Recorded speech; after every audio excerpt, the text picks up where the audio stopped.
स्वागत है आप सभी का हमारे चैनल पर। हमारी वीडियो को देखने के लिए बहुत बहुत धन्यवाद।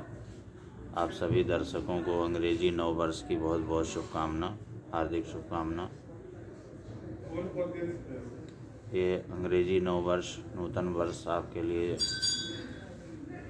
मंगलमय हो, पूरे परिवार के लिए मंगलमय हो, ऐसी भगवान से प्रार्थना है, ईश्वर से प्रार्थना है। आज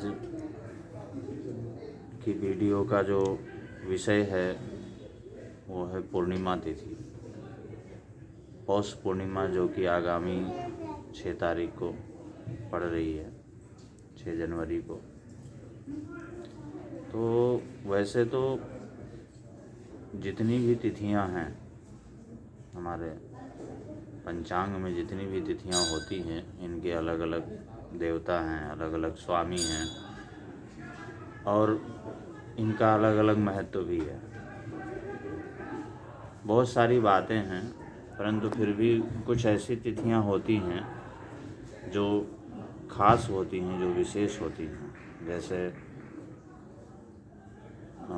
चतुर्दशी, अष्टमी, पूर्णिमा, ये पर्व तिथियों में इनकी गणना होती है, पर्व तिथियां कहलाती हैं। इसके अलावा जो पूर्णिमा तिथि है उसकी पूर्णा तिथि की संज्ञा दी गई है। 5 प्रकार की तिथियां होती हैं: नंदा, भद्रा, जया, रिक्ता, पूर्णा। उसमें पंचमी, दशमी और पूर्णा तिथि होती है। तो सबसे पहले हम आपको बताना चाहेंगे कि पूर्णा तिथि में यदि कोई भी कार्य किया जाए तो वो सफल होता है, पूर्ण होता है। और पूर्णिमा जो है और भी ख़ास होती है, क्योंकि इस दिन कई सारी चीज़ें होती हैं।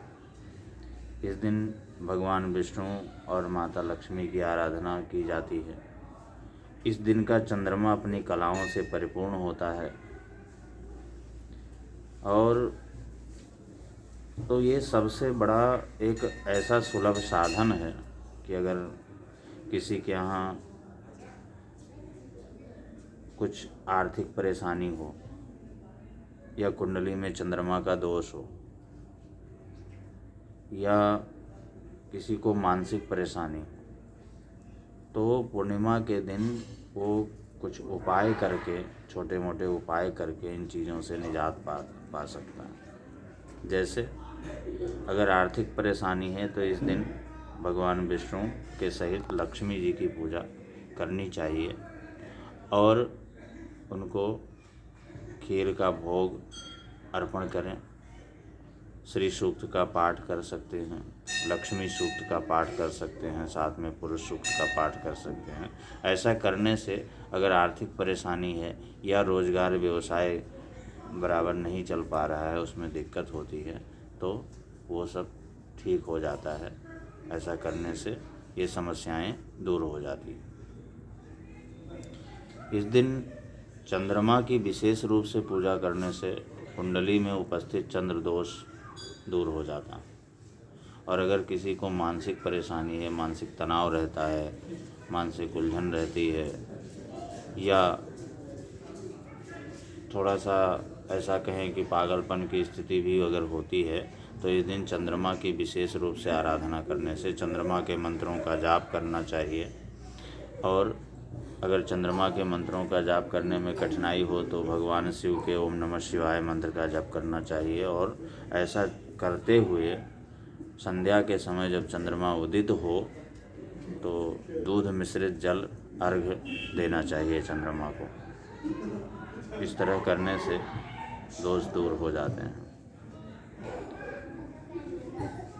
इसके अलावा इस दिन वैसे तो पौष की पूर्णिमा से माघ का जो स्नान है वो प्रारंभ हो जाता है, गंगा स्नान प्रारंभ हो जाता है। पहला स्नान इसी दिन होता है। इसके बाद में स्नान की कई और सारी तिथियां होती हैं जो माघ पूर्णिमा के आगे तक चलती रहती हैं। और इस दिन गंगा पे स्नान करके और दान देने का विशेष महत्व कहा गया है। अगर इस दिन ऐसा किया जाता है तो पितृदोष से भी मुक्ति प्राप्त होती है।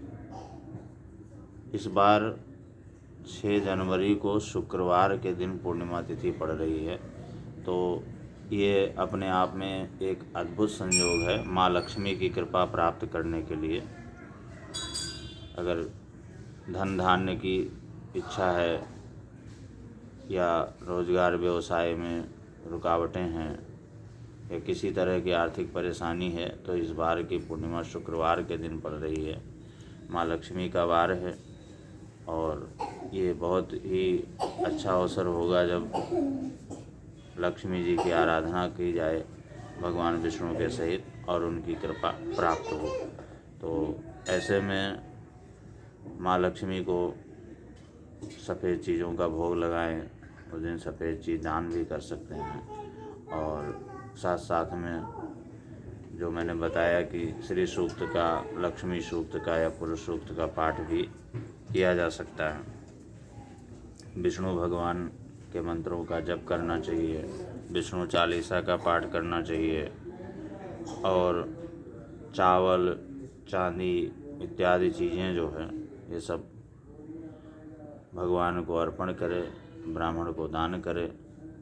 तो इस तरह करने से खास जो चीज़ें हैं, एक तो कुंडली में चंद्र दोष दूर होता है और अगर मानसिक या इस तरह की परेशानी है वो दूर हो जाती है। साथ साथ में लक्ष्मी जी की अपार कृपा होती है, क्योंकि ये दिन जो है भगवान लक्ष्मी नारायण को समर्पित होता है। तो इसलिए इस दिन ऐसा करने से घर में संपन्नता आती है। अगर किसी को घर में संपन्नता, सुख समृद्धि की कामना है तो उसको पूर्णिमा का व्रत करना चाहिए और जो भी नियम संयम बताए गए हैं वो उनका पालन करना चाहिए। ऐसा करने से घर में सुख समृद्धि का वास निरंतर रहता है। बहुत बहुत धन्यवाद।